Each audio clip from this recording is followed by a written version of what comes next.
저희는 신명기를 통하여 하나님이 주시는 은혜를 받고 있습니다. 이스라엘 백성들은 이제 약속의 땅이 바라보이는 그 언덕에 있습니다.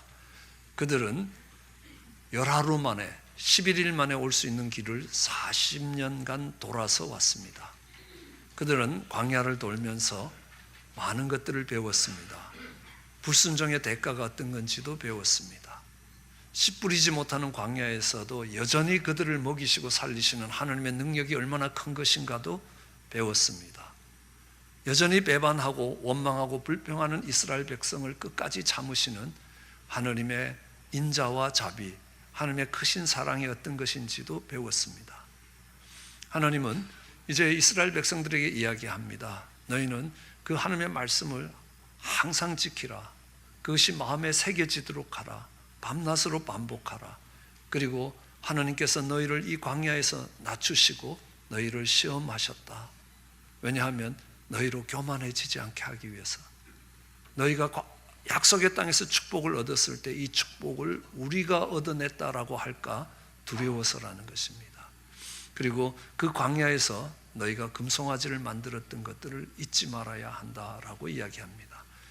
이제 이스라엘 백성들은 이제 홍해가 바라보이는 언덕에 서 있습니다.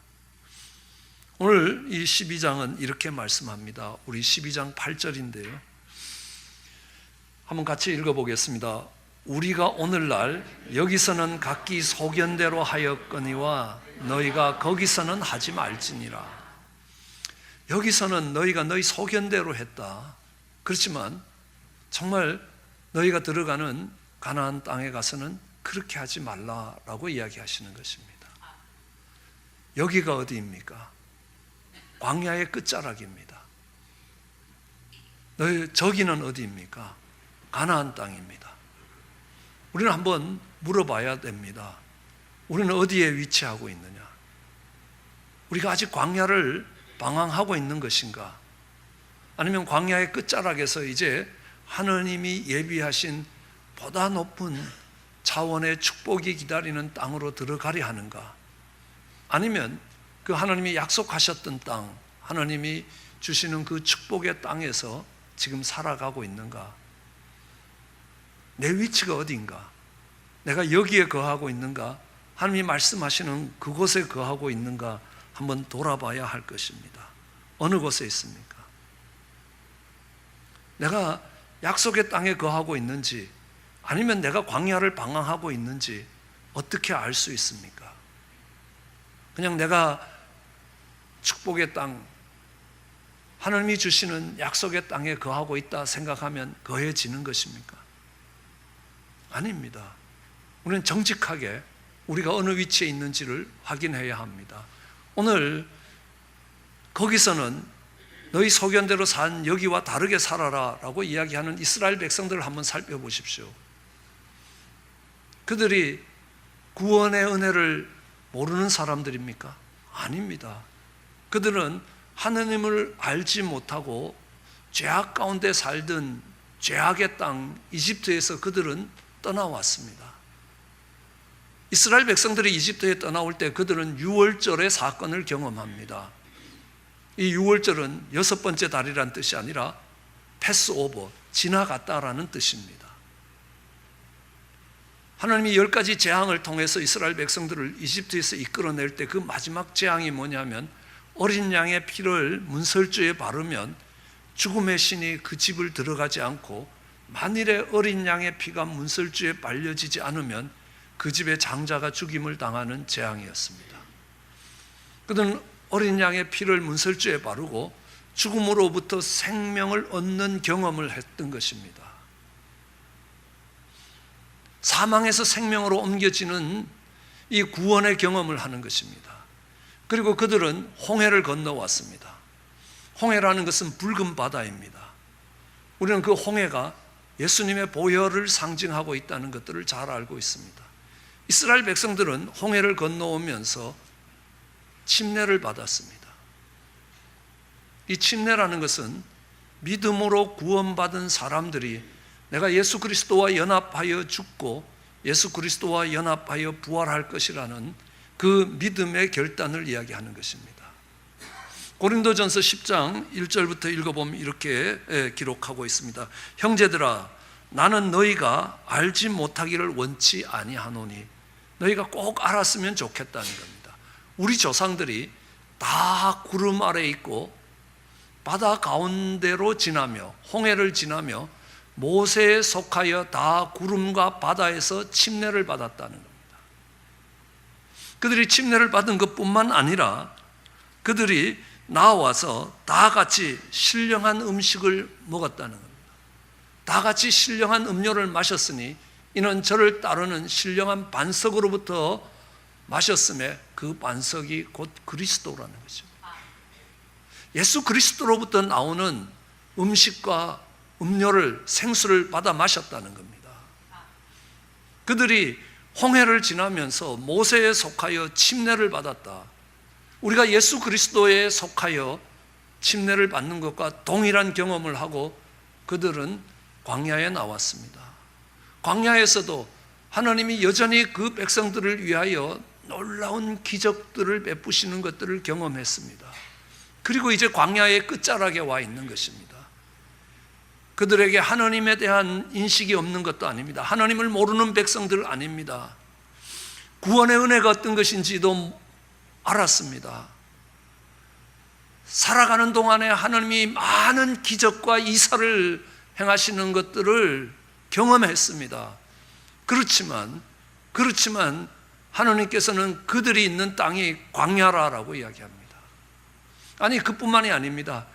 정말 모세에 속하여 침례를 받고 예수 그리스도로부터 나오는 음료와 정말 식물을 먹었다는 것입니다.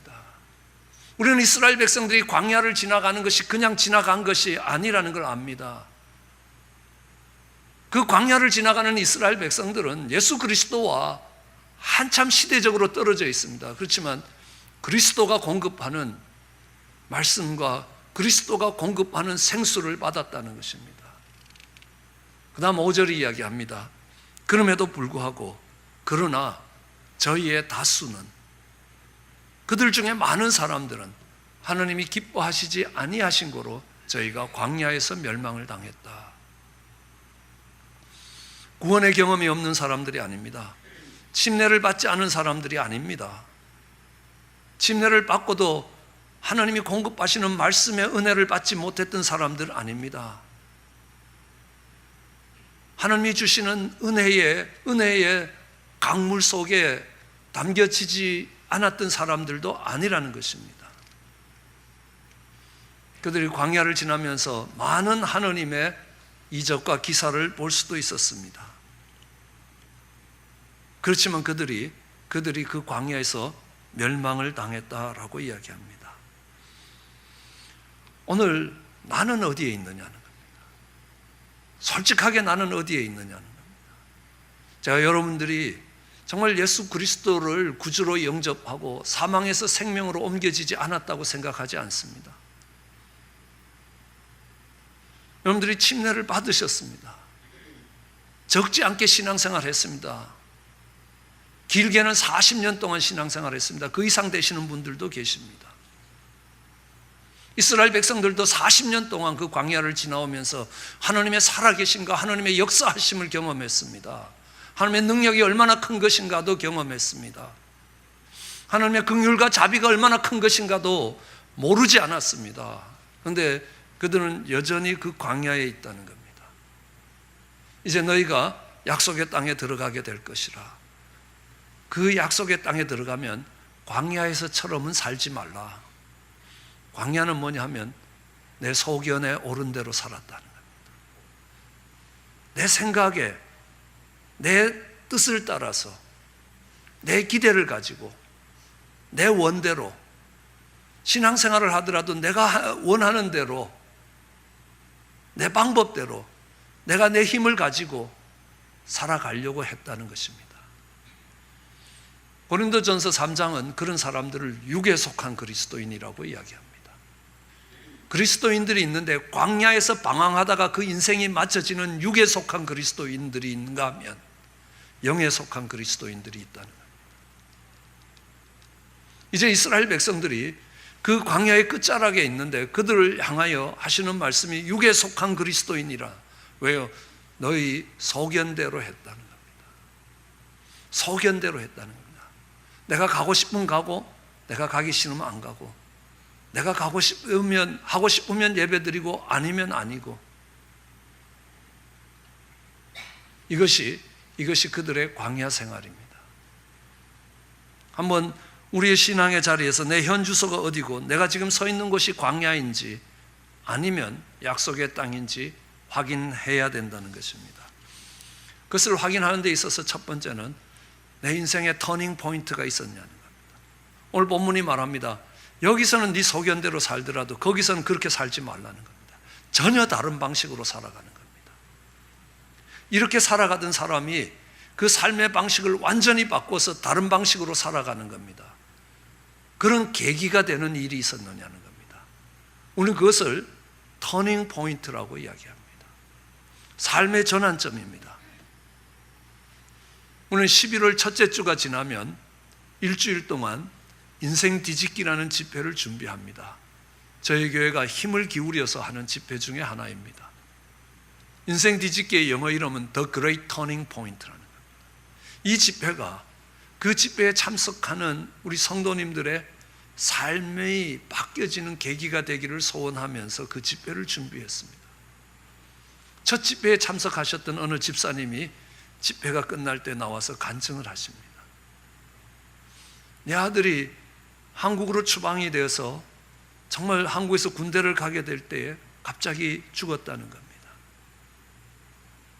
그 아들이 죽은 날이 가까워오자 도저히 그렇게 아들의 인생을 망쳐놓고 내가 살 수 있는 인생이 아니라고 그 아들의 죽은 날 함께 죽어야 되겠다고 준비를 하다가 인생 뒤집기에 와서 은혜를 잊고 죽을 힘을 다해서 살자, 우리 아들의 목까지 합쳐서 살자, 그렇게 결단하면서 인생이 달라지기 시작했다는 겁니다. 물론 업 앤 다운은 있지만 지금은 아프리카에 자기가 섬기던 학교를 그만두고 아프리카에 가서 어린 아이들을 가르치면서 정말 죽은 아들과 같은 그 아들에게 생명을 주기 위해서 수고하고 계신다는 겁니다. 인생이 바뀌는 계기가 있었다는 것입니다. 전환점이 있었다는 겁니다. 내가 정말 광야에 살고 있는지 아니면 가나안 땅에 살고 있는지, 내가 신앙생활을 하지 않던 자리에서 다시 신앙으로 들어오는 것을 우리는 홍해를 걷는다고 이야기합니다. 아니, 신앙생활로 들어와서 완전히 내 신앙이 한 차원으로 달라지는 그 계기가 나에게 있었느냐 없었느냐는 겁니다. 그것을 우리는 터닝 포인트라고 이야기합니다. 베드로의 예를 들면 이렇습니다. 베드로는 열심히 고기잡이를 하고 있었습니다. 밤새도록 고기를 잡았지만 한 마리도 잡지 못했습니다. 그때 예수님이 호수 가운데 가서 그물을 내리라고 이야기합니다. 그물을 내렸습니다. 많은 고기가 잡혔습니다. 업으로서의 경험과 지식과 상식이 다 무너지는 것입니다. 그때 예수님이 이야기합니다. 너는 나를 따라오너라. 그러면 내가 너를 사람을 낚는 어부가 되게 하리라 라고 말씀하셨습니다. 그러자 베드로는 그물과 배를 따라다니고 예수님을 따라갔습니다. 그래서 예수님을 따라갔습니다. 예수님이 행하는 많은 기적을 봤습니다. 예수님의 가르침도 받았습니다. 그런데 어느 날 보니까요, 이 베드로는 예수님을 3번 부인하는 겁니다. 맹세하여 부인하고 저주하며 부인합니다. 그런 베드로에게 주님이 다시 찾아오셨습니다. 밤새도록 고기를 잡았지만 한 마리도 잡지 못한 때 오셔서 그물을 배 오른편에 던지라는 겁니다. 153마리의 큰 고기가 잡혔습니다. 그때 베드로는 또 달라지는 것입니다. 예수님과 오랫동안 3년 동안 같이 지냈습니다. 예수님의 가르침을 받았습니다. 예수님이 행하는 기적을 경험했습니다. 그렇지만요, 그가 디베라 바닷가에서 정말 예수님을 3번 부인하고 처절한 절망과 좌절 속에 있을 때에 그것이 그의 인생의 전환점이 됐습니다. 그때 주님이 찾아오셔서 네가 나를 사랑하느냐 물었고 베드로는 3번 대답한 후에 베드로에게 있어서 사도행전의 역사가 열리기 시작합니다. 지금까지 실수하고 잘못하고 넘어지던 베드로에서부터 전혀 다른 삶이 시작된 겁니다. 게네사렛 호숫가에서 베드로를 찾아오신 주님으로 인하여 그의 삶이 바뀌었습니다. 그러나 그는 주님을 따라가면서도 여전히 옛날과 같은 사람이었습니다. 옛날과 같은 생각을 했습니다. 옛날과 같은 가치를 갖고 살았습니다. 그러나 주를 3번 부인하고 넘어지고 그를 다시 회복시키는 주님의 사랑에 감격해서 그때부터는 달라지는 삶을 사는 것입니다. 우리는 그것을 터닝 포인트라고 이야기합니다. 우리의 신앙생활에서 내가 예수님을 구주로 영접하고 살아온 신앙의 길에서 내 인생의 앞뒤가 뒤집어지듯이 인생이 뒤집어지는 그런 계기가 있었느냐는 겁니다. 그 터닝 포인트가 있어야 된다는 겁니다. 그때에 우리는 다르게 살게 되는 겁니다. 내가 이때부터 이 경험이 내게 있은 때부터 내 인생이 달라졌고 내 신앙생활의 차원이 달라졌다라는 고백이 있어야 되는 겁니다. 그런데 이 이스라엘 백성들에게 있어서의 터닝 포인트는 뭐냐 하면요, 요단강이었습니다. 그들의 광야와 그들의 약속의 땅을 이 구별하는 그 가름이 뭐냐 하면 그것이 갈라지는 지점이 요단입니다. 그들이 요단강을 건너 들어가니까 그때부터는 약속의 땅이었습니다. 오늘 그들은 요단을 바라보면서 이 말씀을 받고 있는 것입니다. 이제 이 요단이라는 것은 우리에게 무엇을 이야기합니까? 늘 이야기하죠. 저 요단강 건너서 만나자. 그럼 죽어서 보자라는 겁니다. 그렇죠? 이 요단은 언제나 죽음을 이야기하는 것입니다. 내가 죽어야 그때부터 약속의 땅이 시작되는 것입니다. 그럼 내가 죽는다는 것이 무엇인가? 내가 높아져야 되는 겁니다. 누가 내 욕했다고 난리를 치는 사람들이 있습니다. 나한테 욕했다는 겁니다. 죽은 사람은 말이 없습니다. 내 방법대로 안 되면 화를 내는 겁니다. 내 뜻대로 돼야 된다는 겁니다. 예수님이 이렇게 합니다. 내 뜻대로 마시고 아버지 뜻대로 하옵소서. 내 뜻이 꺾여야 되는 겁니다. 그 자리가 죽는 자리라는 겁니다. 내 영광이 꺾이는 자리가 죽는 자리라는 겁니다. 내 힘을 의지하지 않는 것이라는 겁니다. 내 욕심을 내려놓는 것입니다. 내 자존심을 버려야 되는 겁니다. 내 자존심이 죽어야 그 자리가 죽는 자리라는 겁니다. 사도 바울은 고백합니다. 고린도전서 15장 31절에 보면요, 형제들아 내가 그리스도 예수 우리 주 안에서 가진 바 너희에 대한 나의 자랑을 두고 아주 확실하게 말하노니 나는 날마다 죽는다는 겁니다. 내가 죽는다는 겁니다. 내가 죽지 않으면 내 안에 예수님이 살아날 수 없다는 겁니다. 내가 죽지 않으면 하나님의 영광이 드러나지 않는다는 겁니다. 내가 죽지 않으면 내 영광이 드러나지 하나님의 영광이 드러나지 않습니다. 내가 죽어야 된다는 겁니다. 그러기에 사도 바울은 내가 날마다 죽는다라고 이야기합니다. 자존심을 꺾는 겁니다. 내 뜻을 꺾는 겁니다. 내 기대를 꺾는 겁니다. 내 힘을 의지하지 않는 것이라는 겁니다. 우리는 내가 죽는다라고 이야기할 때 그걸 십자가라고 이야기합니다. 내가 지고 가야 될 십자가입니다. 여러분, 이스라엘 백성들이 홍해를 건너오면서는요, 예수님이 지신 십자가의 은혜를 받았습니다. 예수님이 지신 십자가의 은혜로 예수님이 우리의 모든 죄를 용서하셨습니다. 그러나 이제 요단을 들어가기 위해서는 주님이 말씀하십니다. 너의 십자가를 지고 날 따라오라는 겁니다. 이제 네가 십자가를 져야 될 것이다 라고 말씀하고 있는 것입니다. 예수님이 말씀하십니다. 나를 따라오려거든 자기를 부인하고 날마다 자기 십자가를 지고 나를 따라오라.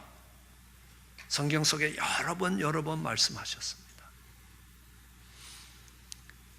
이제는 나의 십자가를 지고 내가 죽는 십자가를 지고 주님이 달려 죽는 십자가가 아니라 내가 죽는 십자가를 지고 갈 때에 그들은 요단을 건너서 가나안 땅에 들어갈 것이고, 그 가나안 땅은 그들에게 축복의 땅이고 그들의 안식의 땅이라는 겁니다. 그들의 기업이 되는 땅이라는 겁니다. 언젠가 중국에 가서 중국의 지도자들을 가르친 적이 있습니다. 그런데 어느 날 그분들이 졸업을 하면서 이런 부탁을 합니다. 목사님, 기도 부탁이 있습니다. 그게 뭐냐는 겁니다. 중국이 점점 살기 좋아진다는 겁니다. 경제적으로 점점 더 풍요로워진다는 겁니다. 신앙생활 하는데 어려움이 없어진다. 처음에 갔을 때는 참 어려웠습니다. 가르치러 들어갈 때도 밤에 몰래 들어가야 됐습니다. 그리고 일주일 내내 가르치면서 대문 밖에 못 나왔습니다. 그러다가 끝나면 이제 집으로 돌아왔습니다. 근데요, 2, 3년 전에는 가면 미국에서 이웃교회 온 것 같았습니다. 전혀 긴장감도 없습니다. 요즘 달라졌습니다. 기도 응답이라고 생각합니다. 이분들이 어떤 기도를 하느냐 하면요, 목사님, 이 중국은 선교가 시작된 지 200년이 지났습니다. 정말 수많은 세계의 선교사님들이, 아주 탁월한 지도자들이 이 중국으로 와서 복음을 전했습니다. 그런데 중국 공산당이 들어서면서 그 선교사님들이 다 쫓겨났습니다. 중국에서 가장 늦게 나오신 분이 한국 선교사님으로 방지열 목사님입니다. 그분이 쫓겨나면서 중국 땅에는 외국인 선교사가 단 한 명도 남지 못했습니다. 그때에 중국 교인들이 100만이 안 됐습니다. 7, 80만 명으로 생각했습니다. 7, 80만 명이 적은 건 아니지만요, 15억에 가까운 인구에 12억, 15억에 가까운 인구에 100만이라는 것은 아무것도 아닌 숫자입니다. 그런데 몇십 년이 지난 뒤에 중국의 문이 열렸을 때에 들어가 보니까요, 기독교가 없어졌을 것 같은 그 기독교가 아닙니다. 최소한 5천만, 많게는 1억 명의 성도들이 그 속에 있었습니다. 이걸 뭘로 설명하겠습니까? 중국 지도자들은 이렇게 이야기합니다. 정말 복음이 처음 중국에 싹 틔울 때는 선교사님들이 와서 우리를 위해서 십자가를 져 주셨다는 겁니다. 그렇지만 그 선교사님들이 다 쫓겨나간 뒤에는 중국 교회 지도자들이 십자가를 져야 했다. 중국 교회 지도자들이 그 자기 백성을 위해서 십자가를 지기 시작했다는 겁니다. 그러면서 중국의 기독교의 역사가 달라진 것입니다. 이 중국 교회가 그 십자가를 지고 갈 수 있도록 중국 가운데 고난이 없어지지 않기를 기도해달라라는 기도의 부탁을 받은 적이 있습니다. 오늘 이스라엘 백성들이 홍해를 가른다는 건 뭡니까? 내가 죽는 것 아닙니까? 이 이스라엘 백성들의 조상이 됐던 사람은 야곱이란 사람입니다. 그의 이름이 이스라엘로 바뀌었습니다. 어디냐고요? 약복강입니다. 그는 아주 교활한 사기꾼 같은 사람이었습니다. 외삼촌의 집에 가다가 힘들어지니까 아버지 하느님, 내 할아버지 하느님, 나를 도와주시옵소서. 외삼촌 집에서 큰 부를 얻었습니다. 집으로 돌아옵니다. 외삼촌 몰래 도망을 쳐옵니다. 그런데 뒤에서 외삼촌 군대가 따라옵니다. 앞에서는 형 에서가 400의 군대를 이끌고 쫓아옵니다. 롯이 잡혀갈 때 아브라함이 롯을 구하기 위해서 전 병력을 이끌고 들어갈 때 314명이었습니다. 그럼 에서가 이끌고 오는 400의 군사가 얼마나 그 시대에 많은 군사인지, 이것이 동생을 환영하기 위한 군사가 아니라는 사실입니다. 전투를 위한 군대입니다. 앞에는 에서가 다가오고 뒤에는 외삼촌의 군대가 쫓아오는 겁니다. 오갈 데가 없는 것입니다. 그는 그 약복강가에서 하늘을 붙들기 시작하는 겁니다. 그러니까 하나님이 그 야곱을 바꾸시질 못하니까 환도뼈를 꺾으셨습니다. 아무것도 할 게 없어졌습니다. 쉽게 하면 앞발 뒷발 다 들어야 됐습니다. 그때 그의 이름이 야곱에서 이스라엘로 바뀝니다. 그 약복강이 바로 요단강입니다. 내가 죽는 겁니다. 내 방법이 죽는 겁니다. 내 영광도 죽는 것입니다. 내 기대도 죽는 것입니다. 내 힘을 의뢰하지 않는 것입니다. 여러분, 우리는 홍해를 건너오면서 예수 그리스도의 보혈로 새로운 인생이 시작되었다면 이제 요단을 건너면서 내가 죽는 건 뭡니까? 내가 죽으면 성령님이 일하시기 시작합니다. 성령은 언제 우리를 찾아오십니까? 우리의 능력으로는 도저히 아무것도 할 수 없다고 고백할 때에 성령이 임하면 성령이 너에게 권능을 주시고 너희로 예루살렘과 온 유다와 사마리아 땅끝까지로 증인이 되게 만드시겠다는 겁니다. 예, 우리의 능력의 한계에서 우리가 만날 수 있는 것, 내 능력이 죽는 그 자리에 하나님의 능력이, 성령의 권능이 임하신다는 겁니다. 내가 십자가를 지고 죽는 그 자리에 정말 주님의 뜻이 세워지는 것입니다. 그러므로 이 요단을 건너는 것은 내가 죽는 것입니다. 한번 욕을 해보면요, 화를 팍 내면 내가 안 죽은 겁니다. 죽은 자는 말이 없습니다. 찔러도 반응이 없습니다. 근데 날 우습게 여겼다는 겁니다. 날 만만하게 봤다는 겁니다. 아직 내가 펄펄 살아 움직인다는 겁니다. 아직 광야길이 많이 남아있다는 겁니다. 한참 더 밟혀야 그 자존심이 죽을 거라는 겁니다. 한참 더 지나가야 된다는 것입니다. 요단을 지나갑니다. 우리는 이렇게 합니다. 천부여 의지없어서. 내가 의지할 것이 없다는 겁니다. 우리의 그 연약함이 고백될 때에 정말 내가 죽는 그 자리에 하나님이 사실 것이라. 갈라디아서에서 사도 바울이 그렇게 고백하지 않습니까? 정말 내가 그리스도와 함께 십자가에 못 박혔다. 내가 그리스도와 함께 죽었다는 겁니다. 그러면 이제 내가 산 것이 아니라 내 안에 그리스도께서 사신 것이라. 내 능력에 대해서 정말 한계를 느끼고 항복 문서에 사인을 했습니다. 그러면 그때부터 성령의 권능에 잡혀 살 수 있게 됩니다. 그때부터 시작되는 것이 약속의 땅입니다. 내가 죽지 않고는 결코 들어갈 수 없는 것이 약속의 땅입니다. 내가 죽는 자리에서 하나님이 일하시고, 내가 십자가에 죽을 때 그리스도가 사시고, 우리가 우리의 힘의 한계를 알고 하나님께 항복할 때에 성령의 권능으로 더딥힘을 받게 되는 것입니다. 그러면 이제는 내 능력이 아니라 하나님의 능력으로 정말 그 일들이 이루어지게 될 것입니다. 그러면 우리는 그것이 자랑이 아니라 하나님의 영광이라고 이야기하게 됩니다. 오늘 요단을 건너서 가나안에 들어가는 사람들에게 나타나는 가장 중요하고 가장 먼저 된 표적이 뭐냐? 오늘 본문에 의하면 예배라는 것입니다. 예배라는 것은 오늘처럼 이렇게 모여서 정말 찬양을 하고 기도를 하고 말씀을 듣고 헌물을 드리는 것, 이걸 예배라고 이야기할지 모르지만 예배의 본질은 하나님의 하나님 되심을 인정하는 것입니다. 하나님이 일하신 것입니다.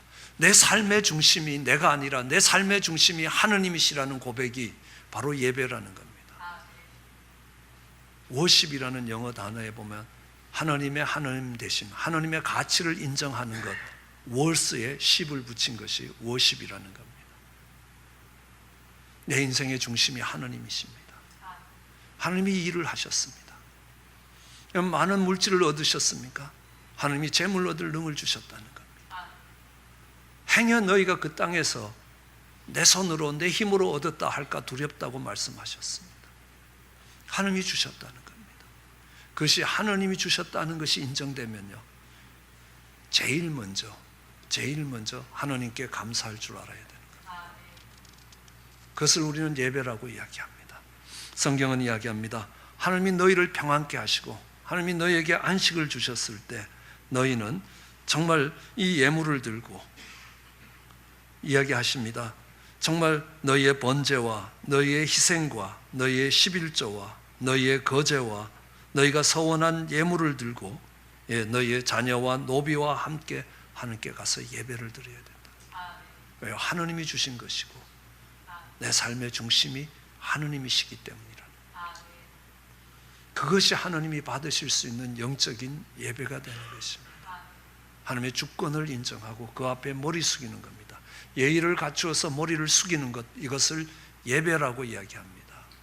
그냥 이런 형식에 참석하는 것을 이야기하는 게 아니라는 겁니다. 내 삶의 주권이 하나님께 있습니다.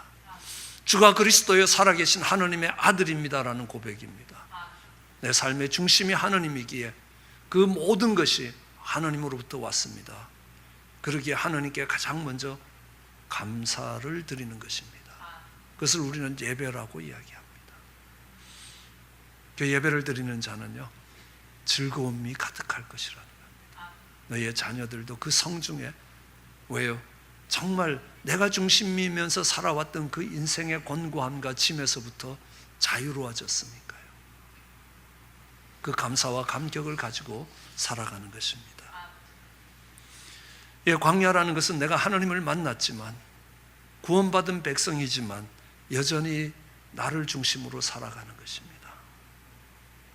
여전히 나의 열심으로 신앙생활을 해가는 것입니다. 그 삶은 마치고 나면 후회가 되는 삶입니다. 그러나 내가 죽고 그리스도가 나의 주가 되시는 그 가나안 땅, 그 약속의 땅에서는요, 한 걸음 나가면 한 걸음 나간 것만큼 복이 된 것. 광야에서는 10걸음을 나가도 얻는 게 없습니다. 여기는 한 걸음을 나가도 괜찮습니다. 내가 오늘처럼 어제처럼 살다가 내 인생이 끝나면 나는 영광 중에 하나님께 달려갈 것이다. 그러면 그 가나안 땅에 살아가는 겁니다. 내가 열심히 수고하지만 내가 어제처럼 오늘처럼 계속 살아가다가 하나님께 가면 후회스러운 삶이 될 것이다 라면 아직 광야라는 것입니다. 하나님 중심으로 살아갈 때에 너희가 발을 띄는 만큼 너와 내 후손의 땅이 될 것이라는, 축복을 받고 축복을 누리고 그 축복을 후손들에게 넘겨줄 수 있는 사람이 될 것입니다. 그런 은혜가 우리 모두에게 있기를 주의 이름으로 축원합니다.